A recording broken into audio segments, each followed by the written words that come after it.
अस्सलामुअलैकुम स्टूडेंट्स, उम्मीद करता हूँ आप लोग खैरियत से होंगे। हाजिर हूँ एमएफ इंग्लिश सेंटर से। तो स्टूडेंट आज जो है वो थ्योरम 9.1.1 करेंगे। ठीक है, ये जो थ्योरम है इम्पॉर्टेंट थ्योरम है। आपको पेज भी जो है वो चलता हुआ नजर आ रहा होगा, तो इस थ्योरम को पूरा जो है एक्सप्लेन करूंगा। अच्छा, यहाँ पर एक बात पहले ही बता दूं कि एक्सरसाइज 9.1 में पहले ही करवा चुका हूँ और 9.3 तक कंप्लीट हो गई है। तो बस ये थ्योरम रह गया था। तो बच्चों की काफ़ी ज़्यादा डिमांड थी, बच्चों के मिड टर्म होने वाले थे और ये इंपॉर्टेंट थ्योरम है, पेपरों में आएगा, बोर्ड के पेपरों में भी आ सकता है और स्कूल के जो पेपर होंगे आपके उसमें भी आएगा। तो इसीलिए ये थ्योरम करवा रहा हूँ। तो अगर आपको एक्सरसाइज 9.1 देखनी है तो आप लिखें एक्सरसाइज 9.1 और MF English centre new math book. तो वीडियो आपको मिल जाएगी, यूट्यूब सर्च में ये 3 चीज़ें लिखिएगा, वीडियो आपको मिल जाएगी। तो जो बच्चे ग्रुप में ऐड हैं उनकी रिक्वेस्ट पे ये मैं करवा रहा हूँ। उन्होंने काफ़ी रिक्वेस्ट की कि सर आप ये थ्योरम करा दें क्योंकि हमारे पेपरों में आना है।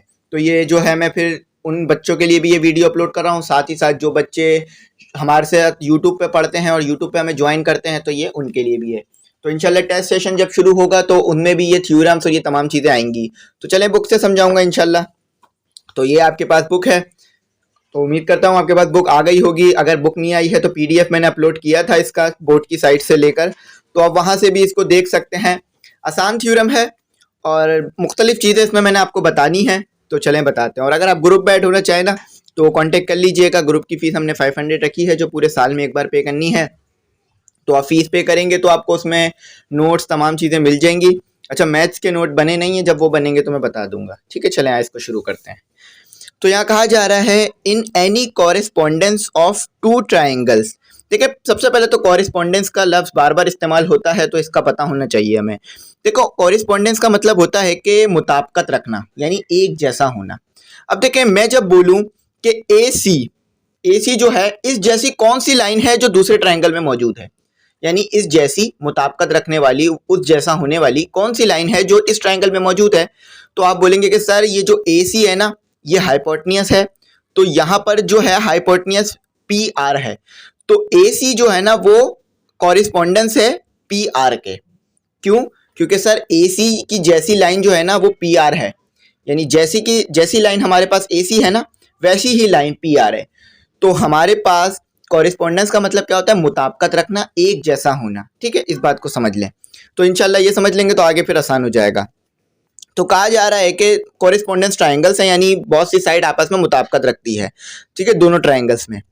तो if one sides and any two angles of one triangle are congruent, तो बोल रहे हैं कि एक साइड यानी इन तीनों साइड्स में से एक साइड जो है वो कॉन्ग्रुएंट है, और दो जो एंगल है ना हमारे पास, दो एंगल जैसे कि एंगल ए एंगल बी, तो अपोजिट एंगल ए का क्या होगा? पी, और अपोजिट एंगल बी का क्या होगा? क्यू। तो ये एंगल ए एंगल पी के बराबर है, एंगल बी एंगल क्यू के बराबर है। और हमें पता कैसे चल रहा है कि यहाँ पे कह रहे हैं कि एनी टू एंगल्स, यानी कोई भी दो एंगल्स वो कॉन्ग्रुएंट है दूसरे ट्राइंगल के।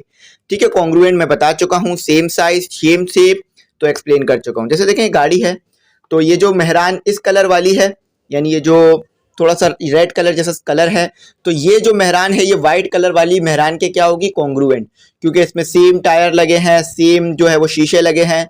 तो आप इसके टायर इसमें लगा सकते हैं, इसके शीशे इसमें, क्योंकि ये कॉन्ग्रुएंट है। देखिए, कॉन्ग्रुएंट में हम कलर नहीं देखते, साइज और शेप देखते हैं। ठीक है, कलर से हमारा कोई काम नहीं है। कहीं आप ये ना बोलेंगे सर ये अलग कलर की है, ये अलग कलर की है, तो ये इसके कॉन्ग्रुएंट नहीं होगी। तो कॉन्ग्रुएंट की डेफिनेशन कलर पे डिपेंड नहीं करती, वो डेफिनेशन डिपेंड करती है साइज और शेप पर सिर्फ। ठीक है, तो एक साइड बराबर है दोनों ट्राइंगल की, यानी ए, जैसे कि आप ले लीजिए कि यहाँ पर हमारे पास यहाँ पर ए सी बराबर है और पी आर बराबर है। ठीक है, और दो एंगल बराबर है। आगे कहा जा रहा है कि टू द कॉरिस्पॉन्डिंग साइड, यानी कॉरिस्पॉन्डिंग उस जैसी मिलती हुई साइड के मुताबिक, यानी उस जैसी साइड के जो एंगल होंगे ना वो आपस में बराबर है। जैसे कि यहाँ पर कॉरिस्पॉन्डिंग बी है तो इसका क्यू होगा इस जैसा है। ठीक है, तो अब आगे देखें क्या कहा जा रहा है, and angles of the other the two triangles are congruent. तो फिर इसमें बोला जा रहा है कि जब आपको पता है कि यहाँ S postulated, A S A postulated लग रहा है कि अगर दो एंगल बराबर हो, ये देखें ऊपर पोस्टुलेटेड लगा हुआ है कि अगर दो एंगल बराबर हो, ठीक है, और एक साइड बराबर हो, तो दोनों ट्राइंगल एक दूसरे के कॉन्ग्रुएंट हो जाते हैं, यानी सेम शेप सेम साइज के। अगर मैं ये जो ट्राइंगल ए बी सी है ना ये पी क्यू आर पे रखूं तो आपको एक ही ट्राइंगल नजर आएगा, दो नजर नहीं आएंगे। फॉर एग्जाम्पल यहाँ पर मैं आपको ड्रॉ करके भी दिखा देता हूँ कि मेरे पास ये ट्राइंगल है, ठीक है, मेरे पास ये ट्राइंगल है, दो ट्राइंगल है, ठीक है।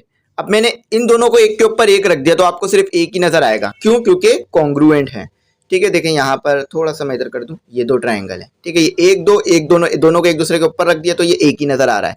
आप ये जो है ना इस चीज की जो प्रैक्टिस है ना, आप वो इस तरह कर सकते हैं कि 5 रुपए का कॉइन ले, दो 5 रुपए के कॉइन ले, एक के ऊपर एक रख दें और किसी को भी बोलें कितने हैं, मगर लेकिन ऊपर से देखने का बोलिएगा कि ऊपर से देखना है, आपने ऊपर से देख के बताना है, तो उनको ऐसा लगेगा कि यहाँ एक कॉइन है, ठीक है, लेकिन वो होंगे दो, ठीक है। तो चलें ये समझिए आप, तो कॉन्ग्रुएंट है ट्राइंगल, क्योंकि ए एस ए पॉस्टुलेटेड लग रहा है। ए एस ए पॉस्टुलेटेड कहता है दो एंगल बराबर होंगे, एक साइड बराबर होगी। तो गिवन क्या क्या था आपको गिवन ये था कि ए बी सी को कंपेयर किया गया था पी क्यू आर में, और आपको बताया गया था कि दो एंगल बराबर होंगे, जैसे कि मैंने आपको पहले बता दिया था बी क्यू बराबर होगा, कॉरिस्पॉन्डिंग है यानी उस जैसा दिखता हुआ है, उस जैसा है, ठीक है। बी एंगल क्यू एंगल जैसा है ना, तो कॉरिस्पॉन्डिंग है। अच्छा, तो साथ ही साथ लाइन बी सी कॉन्ग्रुएंट होगी क्यू आर के, ठीक है। यहाँ पर जो है लाइन कॉन्ग्रुएंट ली गई है, यानी सेम शेप सेम साइज की ली गई है बी सी और क्यू आर को। अच्छा, एक और एंगल भी दिया हुआ होगा क्योंकि दो एंगल बराबर होंगे, एक साइड बराबर होगी, तो एक एंगल ए और पी ये भी आपस में कॉन्ग्रुएंट है। तो हमने करना क्या है इसमें, देखिए हमने ये चीज जो है ना, ये जो कॉन्ग्रुएंट इन्होंने बताया है, इसे लिख कर प्रूफ करके दिखाना है कि कॉन्ग्रुएंट है तो कैसे हैं। तो यहाँ पर जो ट्राइंगल ए बी सी है कॉन्ग्रुएंट है ट्राइंगल पी क्यू आर के। अब कैसे हुआ ये हम इनको एक एक करके पॉइंट लिख लिख के बताते जाएंगे, ठीक है। हमने जो काम करना है वो साथ ही साथ उनको बताना भी है ना कि हमने किस तरह से कॉन्ग्रुएंट किया।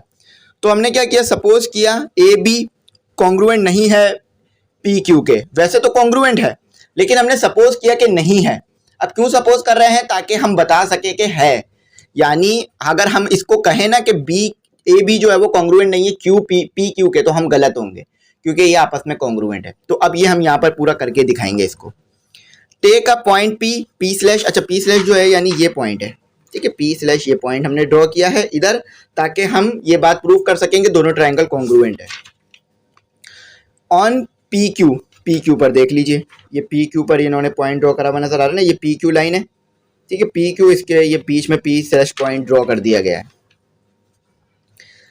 सच दैट ए बी जो है वो कॉन्ग्रुएंट हो जाएगा बी स्लैश क्यू के। अच्छा, अब देखें आपको बज़ाहिर तो नजर आ रहा है कि सर ये ए बी ज्यादा है और पी क्यू कम है, लेकिन हमने अभी सपोज करना है कि ए बी जो है वो कॉन्ग्रुएंट है पी क्यू के। ये वाला पी की बात कर रहा हूँ, पी स्लैश की, ठीक है। तो इसको देखना है हमने अभी। चले आगे बढ़ते हैं। तो ज्वाइन पी टू आर। अच्छा, सबसे पहले तो हमने ट्राइंगल ए बी सी और ट्राइंगल पी क्यू आर को कंपेयर करना है। देखें ये जो वाले ना, ये ए बी सी और पी क्यू आर, देखें ये पी स्लैश नहीं, पी की बात कर रहा हूँ, ठीक है। पी स्लैश अलग है, पी अलग है। तो हमें पता है कि भाई एंगल ए और एंगल पी हमें गिवन था और कॉन्ग्रुएंट है। इसी तरह से एंगल क्यू भी हमें गिवन था और कॉन्ग्रुएंट है। ये देखिए गिवन था, ठीक है, दोनों चीजें गिवन है, ये गिवन है, ठीक है। मेरी फिंगर नजर आ रही होगी आपको। अच्छा, तो हमारे पास क्या हुआ कि तीनों एंगल तो हमारे पास आ गए। अच्छा, अब एंगल सी और angle R, two angles of both triangles are congruent. देखिए मैंने आपको पहले ही बताया था कि अगर दो एंगल कॉन्ग्रुएंट हैं तो तीसरा भी कॉन्ग्रुएंट हो जाएगा, यानी पूरा का पूरा ट्राइंगल कॉन्ग्रुएंट हो जाएगा।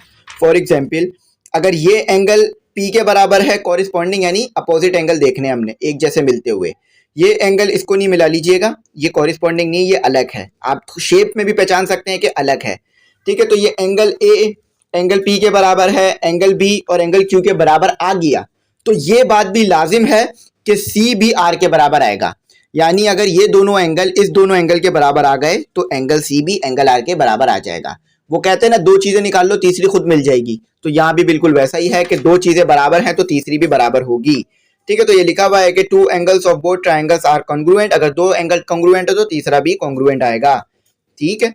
चले, अब हमने क्या बोला था कि हमने सपोज करना है कि बी ए जो है वो कॉन्ग्रुएंट नहीं है, यानी हमारे पास जो बी ए है वो कॉन्ग्रुएंट नहीं है किसके, हमारे पास कॉन्ग्रुएंट नहीं है क्यू पी के। तो वैसे तो कॉन्ग्रुएंट है, लेकिन अभी हम सपोज कर रहे हैं ताकि हम प्रूफ करके बता सकें कि हम सही हैं। तो ये हमने अजम्पशन की है, अजम्पशन यानी हमने सपोज किया है, अपनी तरफ से शामिल किया है इस चीज को। तो take a point P Q यानी P slash on Q P और Q P produce such that, और तो यहाँ पर अब देखें क्या कह रहे हैं कि यहाँ पर हमने सपोज किया कि क्यू पी स्लैश कॉन्ग्रुएंट है ए बी के। यहाँ पे देखें कि ये ए बी को क्यू पी के बराबर लिया है, यानी जो वैल्यू ए बी साइड की आएगी या बी ए साइड की आएगी वही वैल्यू क्यू पी साइड की आएगी, क्यू पी स्लैश, ठीक है। तो कॉन्ग्रुएंट कह दिया। अब जो है वो हम कंपेयर कर रहे हैं, किसको कंपेयर कर रहे हैं? देखें दो ट्राइंगल ये तीन है, एक तो ए बी सी है और एक पी क्यू आर है, लेकिन एक और जो है वो यानी तीसरा ट्राइंगल जो है वो क्यू पी क्यू आर है, ये पी स्लैश क्यू आर है। तो अब ए बी सी और पी स्लैश क्यू आर है, इन दो ट्राइंगल्स को आपस में क्या करना है? कॉन्ग्रुएंट साबित करना है हमने। तो बी सी कॉन्ग्रुएंट है क्यू आर के, ये गिवन था आपको, ये देखिए, ठीक है, ये देखिए बी सी क्यू आर यहाँ पे गिवन है, ठीक है, ये आपके पास गिवन आ गया, ये रहा, ठीक है, गिवन है। अच्छा अब आगे बढ़ें। तो एंगल बी एंगल क्यू के कॉन्ग्रुएंट है, ये हमने ऊपर भी प्रूफ किया था और गिवन भी है। तो यहाँ पर दो एक एंगल एक साइड बराबर आ गई।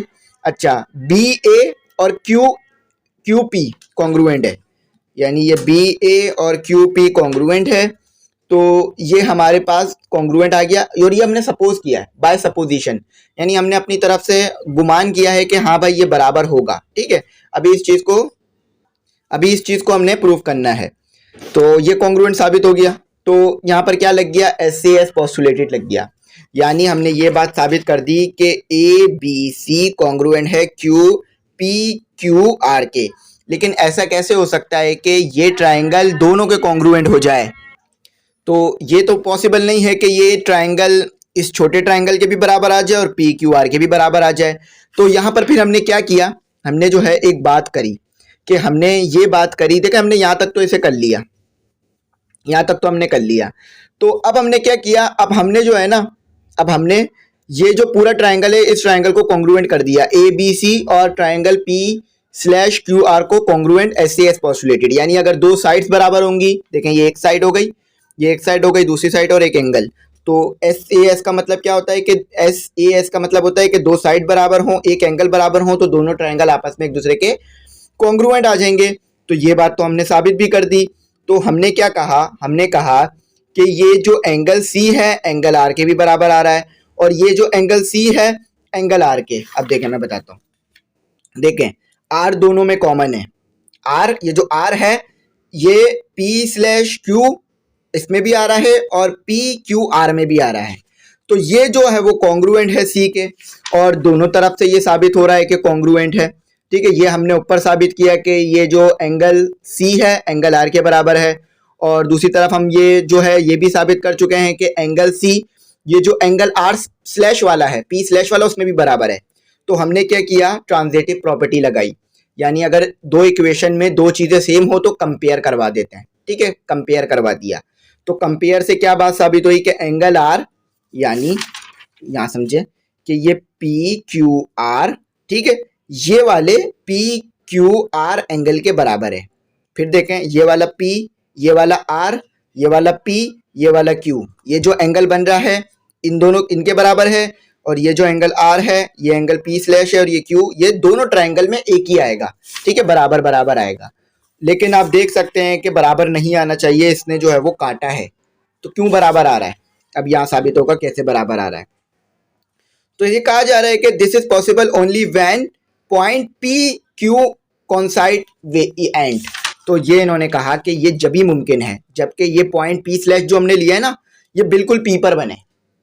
अगर ये पॉइंट पी स्लैश आगे पीछे बनेगा पी के अलावा, यानी पी के ऊपर होना चाहिए पॉइंट बिल्कुल, फॉर एग्जाम्पल ऐसे कि पी पॉइंट जो है ना वो पी पे ही बनना चाहिए, तो ही पॉसिबल है, वरना पॉसिबल नहीं है, एंगल कभी भी सेम नहीं आ पाएगा। तो यानी ये पी स्लैश अगर पी पर लोगे ना आप, पी स्लैश पी पर लोगे तो ही ट्राइंगल कॉन्ग्रुएंट आएगा, वरना नहीं आएगा। तो यहाँ पर यही बात लिख रहे हैं कि पी आर जो है वो आर पी के बराबर होगा, यानी ये जो पी आर है ये लाइन आर पी के बराबर है, और ये पी स्लैश लाइन जो है वो पी पर ही बन रही है, हमने बस उसे नीचे शो कर दिया है, ठीक है। तो ये इसलिए शो किया गया था ताकि हम जो है प्रूफ कर सके कि वाकई ये ट्राइंगल कॉन्ग्रुएंट है, ठीक है। चलें फिर आगे करते हैं। तो बी ए क्यू ए के बराबर हो गई, यानी ये बी ए क्यू ए के, बी ए जो है वो बी ये बी ए जो है वो क्यू पी के बराबर हो गई, ये बी ए लाइन क्यू पी लाइन के बराबर हो गई, या पी क्यू कह ले, ठीक है। तो ये हो गया इसके मुताबिक ये पी और पी स्लैश, यानी हमने पी जो है वो पी पर ही लिया है, कॉन्साइड का मतलब है ऊपर होना, बिल्कुल कॉन्साइड या मिलना। तो अब ये बात साबित हो गई है कि ट्राइंगल ए बी सी, यानी पहले हमने पॉइंट पी सेलेक्ट करा और कोशिश कराई कि कुछ ऐसा करते हैं कि triangle A B C triangle P Q R के कॉन्ग्रुएंट ना रहे, लेकिन ऐसा नहीं हुआ। ट्राइंगल जो है वो कॉन्ग्रुएंट ही आए दोनों, क्योंकि हमने पी स्लैश को कह दिया कि ये पी पे ही बन रहा था। तो बी सी कॉन्ग्रुएंट है क्यू आर के, गिवन था। एंगल बी एंगल क्यू के कॉन्ग्रुएंट है, ऊपर देखें गिवन था, ठीक है। तो दो साइड बराबर हो गई, और ये बी ए क्यू पी आपने प्रूफ कर दिया। तो यानी प्रूफ हमने ऊपर कर लिया था, इसे प्रूफ ये जगह यहाँ प्रूफ कर लिया था। तो दो साइड बराबर, दो एंगल बराबर आ गए, एक साइड बराबर आ गई है, बल्कि दो साइड बराबर आ रही है, एक एंगल बराबर आ गई, ये दो साइड हो गई, ठीक है, और एक एंगल बराबर। तो क्या हुआ कि ये दोनों ट्राइंगल कॉन्ग्रुएंट हो गए। देखिए आपके दिमाग में ये सवाल उठ सकता है कि सर ये पी स्लैश की लाइन ली क्यों है, यानी ये जो पी स्लैश है या पी डैश है क्यों लिया है। देखिए इसको लेने की वजह यह है कि हम जो है इस ट्राइंगल को इससे कंपेयर कर सकें, और फिर इस पी स्लैश पॉइंट को पी पर ही बताकर दोनों ट्राइंगल को कॉन्ग्रुएंट बता सकें, ठीक है। फिर सुन लीजिए कि ए बी सी को इस पी स्लैश क्यू आर से कंपेयर कर सकें, और फिर पी स्लैश क्यू आर को इसके ऊपर बताकर, यानी ये पी स्लैश को पी पर बताकर साबित कर सकें कि दोनों ट्राइंगल एक दूसरे के कॉन्ग्रुएंट हैं। तो समझना था इसमें, अब समझ में आ गया होगा आपको कि पहले आपने जो है वो A B C P Q R compare करना है, दो साइड बराबर लानी है, एक एंगल बराबर लाना है, ठीक है, यानी इसमें तो दोनों एंगल ही, तीनों एंगल ही बराबर हैं, ठीक है। उसके बाद फिर यहाँ पर A B C P slash Q R को कंपेयर करना है और ये चीज़ें प्रूफ करानी है।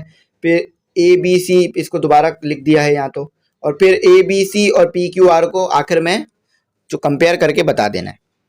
बस इसमें यही काम करना है और यही चीज़ें बतानी है।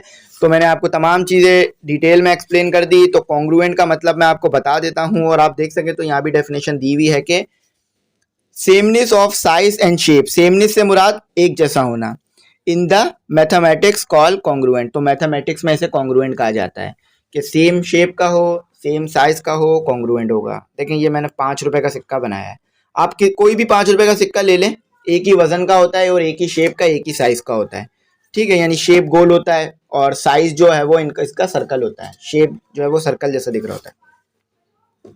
साइज यानी नापने में भी एक जैसा आता है, साइज से मुराद गोल होना नहीं है, साइज से मुराद नापना है। और ये भी दूसरा 5 रुपए का सिक्का है। अच्छा अब देखें मैं तो ये टेढ़ा मेढ़ा बना रहा हूँ, लेकिन वैसे अगर आप ओरिजिनल सिक्का लेंगे तो वो एक जैसा ही होगा। अब इस सिक्के को इसके ऊपर रख देता हूँ, ठीक है। अब मैं आपको बोलता हूँ ऊपर से देखें कितने सिक्के हैं, तो आप बोलेंगे सर एक है, लेकिन ये दो हैं क्योंकि मैंने एक सिक्के को एक के ऊपर रखा था, लेकिन आपको एक ही नजर आ रहा है। क्यों? क्योंकि उस एक सिक्के ने दूसरे को छुपा लिया है। जैसा कि आप देखते हैं ना कि जो एक इंसान है कि वो पेड़ के पीछे छुप जाता है, लेकिन वो पूरा कॉन्ग्रुएंट तो नहीं होता। वो एग्जाम्पल तो इतनी अच्छी नहीं होगी, लेकिन सिक्के की एग्जाम्पल बहुत अच्छी रहेगी। तो एक सिक्के ने दूसरे को बिल्कुल छुपा लिया, दूसरा नजर ही नहीं आ रहा। हाँ अगर नीचे से देखेंगे ना एंगल चेंज करके, तो आपको दो नजर आएंगे कि हाँ यार ये तो दो है, एक नहीं है। तो इसी को कहते हैं कॉन्ग्रुएंट, कि एक और दूसरी चीज आपस में बिल्कुल बराबर हो। आई होप समझ में आ गया होगा, कुछ ऐसा ना हो जो समझ में नहीं आया हो। तो रिक्वेस्ट थी आप लोगों की, मैंने अच्छी तरह से एक्सप्लेन कर दिया कि हमने क्यों दूसरा ट्रायंगल लिया था और फिर क्यों हमने चीज़ें करी। तो अगर फिर भी कुछ नहीं समझ में आया हो सकता है कि कुछ रह जाए, तो आप पूछिएगा, इंशाल्लाह बताऊंगा। और जो ग्रुप में बच्चे हैं वो इसकी प्रैक्टिस कर लीजिएगा अच्छी तरीके से, इंशाल्लाह आप लोगों से हुआ तो टेस्ट भी ले लूँगा, इसका पूछ भी लूँगा। और जो बच्चे ग्रुप में नहीं है वो उसकी तैयारी करके, मतलब इस कॉन्ग्रुएंट ट्रायंगल की ये जो कराया इसकी तैयारी करके अपने स्कूल में अच्छे से अच्छे पेपर दीजिएगा। कमेंट सेक्शन में अपनी राय से मुझे ज़रूर आगाह कीजिएगा, लेक्चर कैसे लगते हैं, बात समझ में आती है या नहीं, या कुछ ऐसी बेहतरियाँ हैं जो मैं ला सकता हूँ जिससे आपको और अच्छी तरह बात समझ में आए, तो आप मुझे बताइएगा, इंशाल्लाह इम्प्रूवमेंट लाने की कोशिश करूँगा। आखिर में ये कहूँगा, चैनल ज़रूर सब्सक्राइब कीजिएगा, बेल आइकन ज़रूर प्रेस कीजिएगा, दोस्तों में एक बार ज़रूर शेयर कर दीजिएगा। थैंक्स फॉर वॉचिंग, अल्लाह हाफिज़, दुआओं में याद रखिएगा।